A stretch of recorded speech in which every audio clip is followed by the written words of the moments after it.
Bonjour à tous et bienvenue sur ma chaîne Devenir Carreleur. Aujourd'hui on va regarder comment tracer et couper vos entailles de cadres de porte. Vous avez été nombreux à me dire pourquoi tu recoupes pas le cadre de porte pour glisser le carreau dessous. Alors pour deux raisons. La première, c'est que je suis carreleur et je suis pas menuisier, donc c'est pas mon métier de recouper les cadres de porte.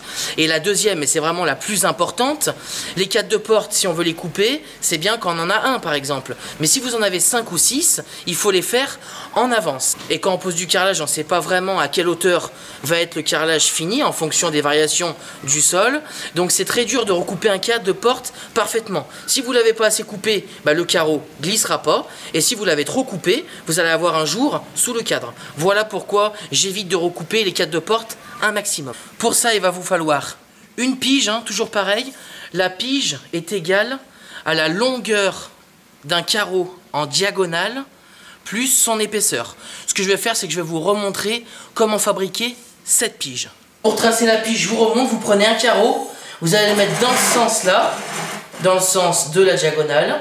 On va venir prendre le tasseau, le mettre au bord de ce côté, d'accord, comme ceci, et au bord de l'autre côté. On va tracer un léger trait, vraiment léger, et après on va venir rajouter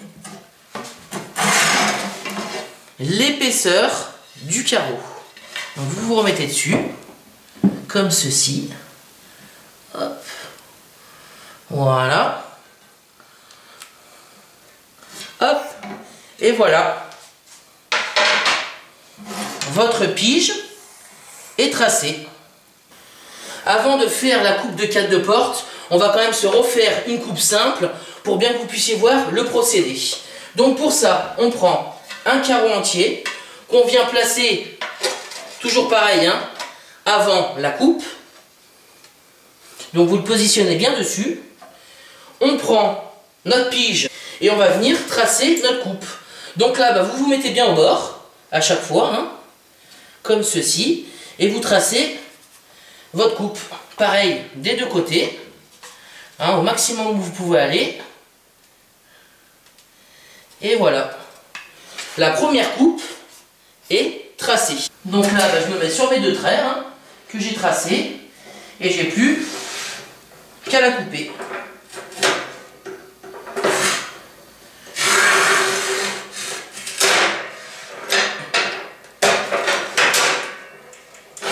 Donc ma coupe est prête, je vais pouvoir la positionner.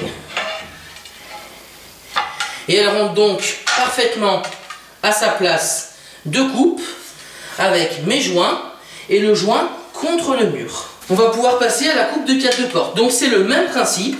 On vient poser le dernier carreau entier avant la coupe. Donc c'est exactement la même chose. Et on va venir déjà tracer la coupe contre le mur. Donc pour ça, même astuce, on prend la pige, hop, vous faites votre trait, pareil de l'autre côté, au plus loin, voilà, au plus loin que vous pouvez, ça y est. Donc on va venir tracer notre première coupe, donc la première coupe est tracée. Voilà, maintenant il va nous rester à inclure le cadre de porte dans la coupe. Alors pour tracer le cadre de porte, ça va changer un petit peu de la pose droite. On va se servir d'un copieur de profil. Donc ça ressemble à ça. On a juste à pousser et ça prend un repère. Alors ça sert à rien d'en acheter un haut de gamme ou hors de prix. Vous prenez le moins cher que vous trouvez. Ça c'est un qui est pas cher. Ça fera largement l'affaire. Allez, et du coup je vais vous montrer comment faire. Donc pour ça, on retrouve la coupe qu'on avait déjà tracée. Et en fait, on va venir prendre l'empreinte du cadre de porte avec notre copieur de contour. Donc vous le mettez où vous voulez et vous poussez. Tout simplement, vous poussez bien droit pour prendre son empreinte. Voilà. Une fois que vous avez pris l'empreinte, c'est parfait. On n'a plus qu'à déterminer sur le carreau où il va aller. Donc pour ça, on prend la pige et on va venir prolonger le bord de ce carreau. Donc vous vous mettez bien au bord, comme ça. Tout simplement, vous vous alignez bien au joint, comme ceci. Et on sait que notre carreau il va arriver à peu près ici. Donc le carreau va arriver là. Et en fait, c'est cette cote qu'on va reporter sur le carrelage. Donc pour ça, vous prenez votre pige, hein, ça suffira largement. Vous prenez la pige comme ça pour tracer le repère. Voilà. Donc là, on a notre repère. On va venir le retracer sur le carreau, comme ceci.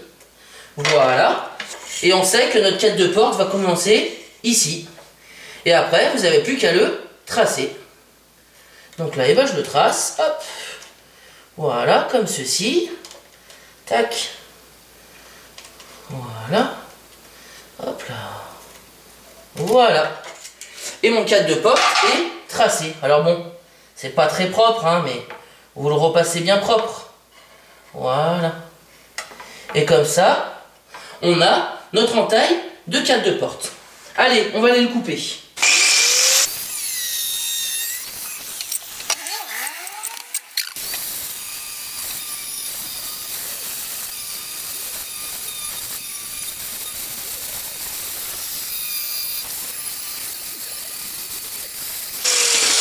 Donc ça y est, l'entaille est prête, on va pouvoir la positionner. Donc pour ça, on la met en place. Et voilà. On a bien les joints contre le carreau et la coupe, et le joint contre le mur. On va s'approcher, et voilà à quoi ressemble la coupe. Écoutez, j'espère que cette démonstration vous aidera à entreprendre une pose en diagonale. N'hésitez pas à liker et à partager un maximum cette vidéo. Si vous voulez continuer à me suivre, faites-le en cliquant sur le petit lien juste en bas de l'écran. Et moi je vous dis à dimanche prochain, 9 h, pour une nouvelle vidéo.